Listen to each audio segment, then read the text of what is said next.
మరి ఏం చేస్తావు? ప్రభు మరి నన్ను ఏం చేయమంటావు? నా తిండి నాకు ఆటంకం కాకూడదు, నాన్ వెజిటేరియన్ మానేసాయి అన్నాడు.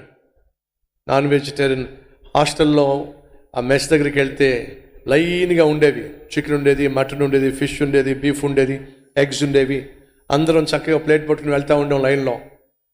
ఇవన్నీ దాటుకొని అందరి ముందు కేవలం వెజిటేరియన్ కర్రీస్ తీసుకొని తినడం అంత ఈజీ కాదు. నా ఫ్రెండ్స్ అందరూ కూడా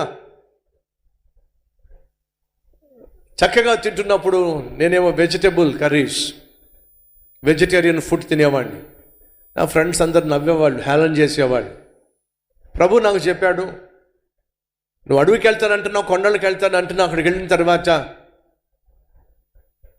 ఇవి చక్కని వంకాయ కర్రీ, చక్కని బీరకాయ కర్రీ, చక్కని బెండకాయ పచ్చడి ఇవన్నీ ఉంటాయి అనుకుంటున్నావా? చక్కగా తింటున్నా వెజిటబుల్ కర్రీస్ అని చెప్పి అన్నాడు. నన్ను ఏం చేయమంటావు ప్రభు? అది కూడా తినడం మానేసాయి, అవి కూడా తినడం మానేసా. ఓన్లీ రసం పోసుకొని మాత్రమే నేను భోంచేసేవాడిని. నా ఫ్రెండ్స్ అందరూ తిట్టుకునేవాళ్ళు. ఒకవేళ నీకు రసం కూడా దొరకకపోతే అడవిలో ఏం చేస్తావు? తిండి తిప్పలు లేని సేవ ఏంటి ప్రభు అని చెప్పి తిరిగి వచ్చేస్తావా, లేకపోతే ఎదుర్కోగలుగుతావా? ప్రభు చెప్పాడు, ఆ రసం కూడా మానేసేయి, కేవలం అన్నంలో నీళ్లు మాత్రమే పోసుకొని ఒక కాలేజీ స్టూడెంట్గా రేపటి దినాన నేను అడవికి వెళ్ళి కొండల్లోకి వెళ్ళి సేవ చేయాలనుకుంటున్నప్పుడు తిండి పట్ల వ్యామోహం నా సేవకు ఆటంకంగా ఉండకూడదని చెప్పేసి పూర్తిగా నాన్ వెజిటేరియన్ తినడం మానేశాను. ఫలితంగా నీళ్లు పోసుకొని అన్నం తినేవాడిని.